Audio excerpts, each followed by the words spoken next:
दोस्तों नमस्कार, मेरा नाम संजीत कुमार है और बेसिकली मैं इसी शहर समस्तीपुर का रहने वाला हूं। और इस बिजनेस में अभी मेरा टीम साइज जो है वो लगभग 1000 लोगों का है। वैसे सबसे पहले तो मैं यहाँ पे उपस्थित तमाम जाबाज साथियों को दिल की गहराई से अभिनंदन करता हूँ, स्वागत करता हूँ। Thank you. दोस्तों, इस बिजनेस में आने से पहले मेरा कौशल विकास का सेंटर चला करता था और उससे पहले भी मैं कॉन्ट्रैक्ट लाइन में था। कहीं ना कहीं मैं वहाँ से पैसा कमा रहा था, जिस वजह से जब ये बिजनेस मुझे मिला तो मुझे ये बिजनेस बिल्कुल समझ में नहीं आया कि वाकई में भी ऐसा हो सकता है क्या। क्योंकि दर्जनों लोग कहीं ना कहीं जान पहचान वाले मेरे घर आते थे और कहते थे कि ऐसा ऐसा एक काम है जिस काम को अगर आप करेंगे तो बिलीव करें यहाँ से लाखों कमाएंगे। लेकिन दोस्तों, मुझे बिलीव नहीं था कि वाकई में ऐसा हो सकता है, जिस वजह से मैंने सारे लोगों को मना करते रहा और ये कहा करता था कि भाई और कोई मिला नहीं ठगने के लिए, क्या टोपी पहनाने के लिए हम ही दिख रहे हैं, ना जाने ऐसे ऐसे क्या क्या मैं कह के लोगों को घुमा दिया करता था। जब एक बंदा कई बार मेरे पास आया कि भाई आप एक बार करके देखिए, बिजनेस वाकई में बहुत बड़ा है और आपका लाइफ चेंज हो जाएगा, आपके खानदान का नाम यहाँ से रोशन हो जाएगा। मैंने कहा चलो भाई, करना नहीं करना हो तो बात की बात है, लेकिन आप कई बार आए हो तो ठीक है, आपके कहने से मैं यहाँ से एक पैकेज ले लूंगा। वजह ये कि आपके पास जो भी प्रोडक्ट है वो कहीं ना कहीं ब्रांडेड है, ब्रांड का है, यहाँ तक कि इंडिया की नंबर 1 ब्रांड कपड़े की जाने माने वाली कंपनी कहीं ना कहीं रेमंड भी आपके पास है। इस वजह से मैंने कहा कि चलो ठीक है, एक बार मैं एक पैकेज ले लूंगा। और ये कह के मैंने इस शेप्स ऑफ बिजनेस से एक खरीदारी करा और खरीदारी करने के बाद ही मैं इस बिजनेस में काम नहीं कर रहा था, क्योंकि मुझे ये बिजनेस समझ में ही नहीं था। पहले आ रहा था कि यहाँ पे करना क्या है, लेकिन वो शख्स कई बार जब मेरे पास आया कि सिर्फ एक बार आप मेरे अपलाइन से मिल ले, मेरे गुरुदेव से मिल ले, मेरे महागुरु से मिल ले, तो मैं तैयार हुआ कि ठीक है, ये लास्ट चांस है, इसके बाद अगर आप मुझे कहोगे तो ठीक है, मेरा आपका रिश्ता खत्म। ऐसे कह के मैं तैयार हो गया। और जब मैं अविनाश सर से मिला और सर का एक क्वेश्चन कि मुझे ये सोचने पे मजबूर कर दिया कि वाकई में ये बिजनेस मेरे लायक है या नहीं है, मुझे करना चाहिए या नहीं करना चाहिए। सर का कहना था कि संजय जी, मैं मानता हूँ कि आप कॉन्ट्रैक्ट लाइन में हैं, पैसा कमा रहे हैं, साथ में राजनीति से भी जुड़े हुए हैं और आपका एक फेस वैल्यू है, लेकिन एक चीज बताइए, ये मृत्यु लोक है, यहाँ जो भी लोग इस धरती पे आए हैं ये परम सत्य है, एक न एक दिन उन्हें जाना है। तो आज आप इस सिस्टम, आप यहाँ पे जो भी काम कर रहे हैं उसका पैसा कहीं ना कहीं आपके घर में जा रहा है। कल के डेट में अगर आप इस दुनिया में नहीं होते हैं तो क्या वो पैसा आपके घर में जाएगा? क्या लग रहा साथियों, हम काम नहीं करेंगे तो पैसा घर में जाएगा क्या? तो मुझे भी ऐसा लगा। मैंने भी कहा कि नहीं सर, ऐसा तो संभव ही नहीं है, क्योंकि 2004 के बाद जो सरकारी एम्प्लॉय हैं उनका पेंशन तक बंद हो गया है, तो जब मैं काम नहीं करूंगा तो पैसा मेरे घर कैसे जाएगा? सर का कहना था कि संजय जी, आपके शहर से सटा हुआ बछवाड़ा, जहाँ का एक लड़का रहने वाला विनोद बिंदास नाम का, जो वाकई में बहुत गरीब घर का लड़का था, पता नहीं कैसे इस सिस्टम में आया, थोड़ा थोड़ा मेहनत किया, 1200 का टीम खड़ा कर लिया था। 17 दिसंबर वो काली रात जिसमें जमीनी विवाद में कोई व्यक्ति उसे गोली मार देता है, वो लड़का इस दुनिया को छोड़ के चला जाता है। अब एक चीज बताइए साथियों, जैसा कि सर ने मुझसे पूछा था, मैं आप लोगों से पूछ रहा हूँ कि जब कोई घर का गार्जियन, किसी का हस्बैंड इस दुनिया में नहीं रहे और वो अकेली अबला नारी या वो उनकी वाइफ और उनके जो छोटे छोटे बच्चे, जिनके ससुर जी रिक्शा चालक और भाई पहले ही बंटवारा करके अलग हो चुका हो और नाई का काम करता हो, क्या उसके हस्बैंड नहीं रहने के बाद आजीवन उनके ससुराल वाले उनका देख रेख परवरिश करेंगे क्या? बिल्कुल नहीं। तो ऐसा ही मैंने भी कहा कि सर संभव नहीं है कि उनके फैमिली वाले देख रेख करेंगे। सर का कहना था कि 2017 के दिसंबर में वो महिला मरी, वो उनके हस्बैंड मरे, विनोद बिंदास मरने के बाद 2018 में उस महिला को पहले सप्ताह में कंपनी ने 12,000 रुपये का चेक भेजा और फिर उस हिसाब से 48,000 का वो महीना कमाई। और जिस वक्त मैं इस सिस्टम में आज से लगभग 3 साल पहले आया था, उस वक्त वो महिला इस सिस्टम से महीने का 80,000 रुपया कमा रही थी। तो दोस्तों, बिलीव तो मुझे नहीं था, तो इतना आसानी से बिलीव कैसे होता? बट ऊपर वाले जब कुछ शुभ चाहते हैं, कुछ अच्छा चाहते हैं, तो उस हिसाब से कुछ ना कुछ परफेक्ट मौका भी देते हैं। मेरे कुछ साथी उधर के थे, मैंने पता किया घटना सही था, फिर मैंने करने का शुरुआत किया और देखते ही देखते, विश्वास करें दोस्तों, पहले सप्ताह मेरे साथ 4 लोग आए। जहां मुझे ये बिलीव नहीं था कि मेरे साथ एक भी आदमी आ सकता है, ये काम वाकई मेरे लायक है, वाकई मुझे करना चाहिए। वहां मेरे साथ जब मैंने करने का शुरुआत किया तो देखते ही देखते मेरे साथ 4 लोग आए, पता नहीं चला कब 4 से 40 हुए, 400 हुए, और आज आप लोगों के बीच जो मेरा टीम साइज है कहीं ना कहीं 1000 के आसपास लोगों का है। दोस्तों थैंक यू।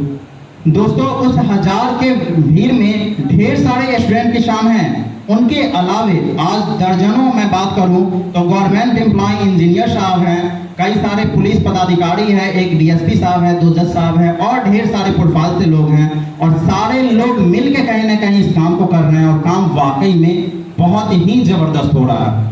दोस्तों मैं आगे कुछ बतलाने से पहले आप लोग से एक चीज और जानना चाहूंगा कि इसमें ऐसे कितने नए साथी हैं जो आज पहली बार इस संडे सेमिनार में उपस्थित हुए हैं, वो अपना हाथ ऊपर करेंगे। चलिए थैंक यू। दोस्तों मुझे भी बिलीव नहीं था जब मैंने करने का शुरुआत किया। 1000 के आसपास का टीम साइज है, और यहाँ पे मैं पैसे के साथ साथ इज्जत मान सम्मान हर एक चीज कमा रहा हूँ। क्योंकि दोस्तों आज मेरे टीम में जो भी हैं, चाहे जिस लेवल पे हैं, चाहे वो स्टूडेंट हो, किसान हो, या फिर कोई पदाधिकारी हो, सारे लोग कहीं ना कहीं इज्जत मान सम्मान भी देते हैं और साथ में पैसा भी कमाते हैं। मुझे तो मौका कई मिला, लेकिन मुझे जहां तक पता है, मैंने सुन रखा है कि हर इंसान को 3 मौका उनके जिंदगी में मिलता है। पता नहीं आज आप लोगों को ये कौन सा मौका मिला है, मैं नहीं जानता, लेकिन अगर मौके की बात आए तो मुझे एक छोटी सी कहानी ध्यान में आ रहा। अगर आप लोग का इजाजत हो तो मैं वो कहानी सुनाना चाहूंगा, तो क्या इजाजत है? Thank you. दोस्तों किसी गांव में एक भोला बाबा का बहुत बड़ा मंदिर हुआ करता था, उसमें एक पुजारी रहा करते थे, और वो पुजारी बचपन से ही भोला बाबा के एकदम पक्के भक्त थे, यहाँ तक कि उन्होंने भोला बाबा के कारण शादी ब्याह तक नहीं करा, और वो दिन रात बिना खाए पिए भोला बाबा का पूजा करा करता था, फिर जाके वो खाना खाया करता था।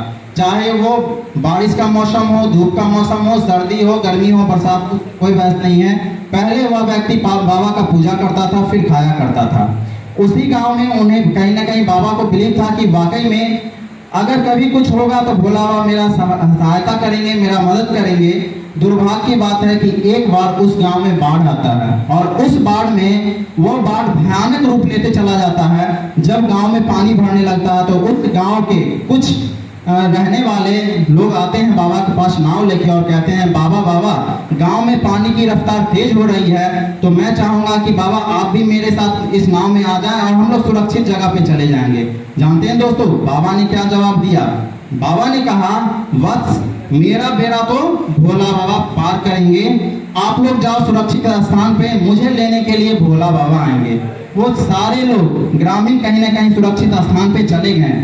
फिर कुछ देर के बाद सरकारी विभाग की तरफ से कुछ पदाधिकारी, कुछ लोग आते हैं, और वो अनाउंस करते हुए आते हैं कि इस गांव में जो कोई भी छूट गए हैं वो नाव पे आ जाए और मैं उन्हें सुरक्षित स्थान पे पहुंचा दूंगा, क्योंकि गांव में पानी की रफ्तार तेज गति से बढ़ रही है और उनके जान और माल दोनों की क्षति होने की संभावना है।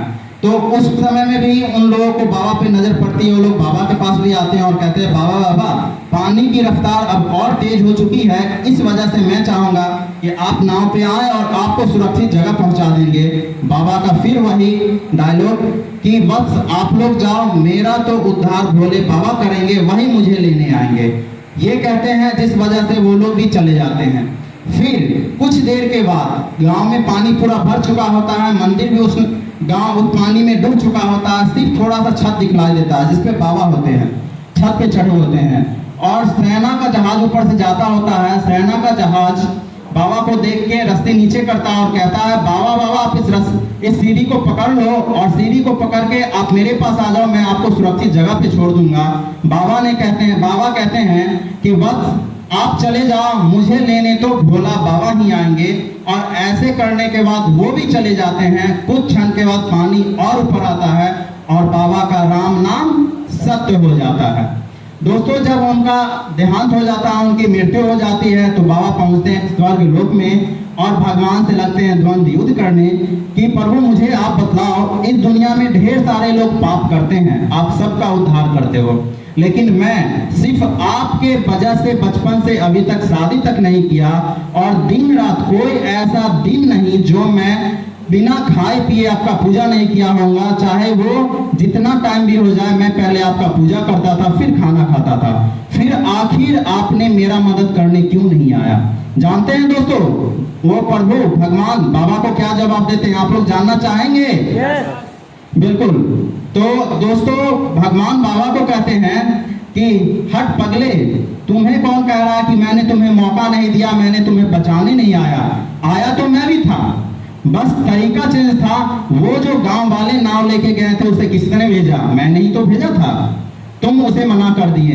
दूसरे बात, जो वहां के पदाधिकारी लोग गए, सरकारी पदाधिकारी ऑफिसर गए, उन्हें किसने भेजा? मैंने ही तो भेजा था, तुमने उसे भी मना कर दिए। मैंने तीसरा मौका भी दिया और सेना के जवान को मैंने भेजा, तुमने उसे भी मना कर दिया। तो मैं क्या कर सकता हूँ? तुम खुद मौका नहीं पकड़े तो उसमें मेरी क्या गलती?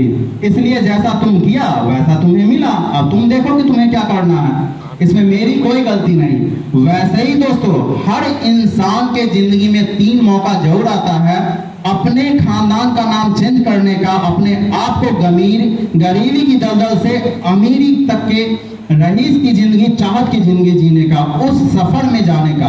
मुझे नहीं पता आप लोगों की जिंदगी में ये कौन सा मौका है, मैं नहीं जानता, लेकिन हाँ दोस्तों, ये भी एक मौका जरूर है आप लोगों के जिंदगी में, जहां से आपके भी खानदान के नाम चेंज हो सकते हैं, आपके भी खानदान के नाम रोशन हो सकते हैं, आप भी एक इतिहास लिख सकते हैं। बिलीव करें दोस्तों, ये बिजनेस वाकई में बहुत बड़ा है। चलिए दोस्तों, मैं कुछ और भी आपको स्लाइड के माध्यम से यहाँ पे समझाना चाहूंगा कि जैसा कि यहाँ पे आप देख रहे होंगे यू का पोजीशन दिया हुआ है। आपको जो भी व्यक्ति यहाँ पे लेके आए हैं, उपस्थित हुए हैं, कहीं ना कहीं वो इस यू के पोजीशन में होंगे और उनके नीचे ये लेफ्ट और ये राइट, यानी कि ए और बी, ये 2 जगह है, ये दोनों जगह में से कोई सा एक जगह खाली होगा। तो आपके साथ यहाँ पे, तो ये दोनों में से कोई सा एक जगह खाली होगा। आप जैसे ही यहाँ पे हाँ करते हैं और इस बिजनेस का शुरुआत करते हैं, तो कहीं ना कहीं ए वाला जगह या बी वाला जगह, जो भी जगह खाली होगा उस जगह पे आपकी आईडी लगा दी जाएगी और वो बिजनेस सेंटर कहीं ना कहीं आपका हो जाएगा, जहां से आप अपने काम का शुरुआत कर सकते हैं। अदरवाइज अगर आप अभी नहीं करके बाद में सोचते हैं 1 दिन 2 दिन 4 दिन के बाद इस बिजनेस का मैं शुरुआत करूंगा, इस बिजनेस का मैं शुरुआत करूंगा और यहाँ से मैं अपना आईडी लगा के पैसा कमाऊंगा, तो दोस्तों बिलीव करें, यहाँ पे जो भी व्यक्ति इस बिजनेस को समझ चुके हैं और काम कर रहे हैं, वो सिर्फ और सिर्फ आपको यहाँ पे बिजनेस का जानकारी नहीं दे रहे हैं, वो ढेर सारे लोगों के आज के बाद भी जानकारी देंगे और कहीं ना कहीं वो लोग इस सिस्टम में आएंगे, क्योंकि यहाँ पे बिजनेस बहुत ही जबरदस्त है और काम का रफ्तार बहुत ही तेज है। तो जैसे ही आप मना करते हैं या आप सोचते हैं 1 या 2 दिन के बाद आएंगे और वो दूसरे लोगों को जानकारी देंगे, तो उसमें से जो व्यक्ति तैयार होंगे तो उनको यहाँ डाल देंगे, फिर और कोई आएंगे तो यहाँ डालेंगे, फिर और कोई आएंगे तो यहाँ डालेंगे। लेकिन दोस्तों, इस बीच में जो अंतर होता है, वो अंतर के बारे में अगर मैं बात करूँ तो वो थोड़ा समझने की जरूरत है कि इनके पास जो यू में है, उसके बाद अगर आज आप बिजनेस का फॉर्म भरते हैं और शुरुआत करते हैं, तो अगर आप इस पोजीशन में आते हैं और यहाँ से अगर आप सप्ताह में ये व्यक्ति 40,000 रुपया कमाते हैं, तो इनके नीचे जो ए में होंगे वो 100% 20,000 रुपया कमाएंगे। और आप यहाँ नहीं आके अगर सी में आते हैं, तो सी में जाके आप वहाँ से कमाते हैं उनका आधा 10,000 रुपया, और सी में भी नहीं जाते हैं, अगर जी में जाते हैं तो आप कमाते हैं 5,000 रुपया। या फिर मोटा मोटी मैं अगर बात करूं तो जो व्यक्ति 40,000 कमाएंगे तो उनके ठीक नीचे वाला कमाएंगे 20,000 रुपया, और उनके नीचे सी पोजीशन में जो होंगे वो कमाएंगे 10,000, और उनके नीचे जो जी पोजीशन में होंगे वो कमाएंगे 5,000। यानी कि एक स्टेप ऊपर 2 गुना और एक स्टेप नीचे आधे का अंतर है। तो यहाँ पे एक चीज आप लोग से मैं जानना चाहूंगा कि जब कभी भी मौका मिले सीनियर या जूनियर बनने का, तो आप क्या बनना पसंद करेंगे, सीनियर या जूनियर? सीनियर। बिल्कुल सही है दोस्तों, क्योंकि आप जब ए के पोजीशन अगर लेते हैं, आज फॉर्म का भर के शुरुआत करते हैं, तो कहीं ना कहीं आपके नीचे जितने लोग आते हैं वो जिंदगी भर जितना भी काम करेंगे, जितना भी आमदनी करेंगे, उस सारे का बेनिफिट कहीं ना कहीं आपको होगा।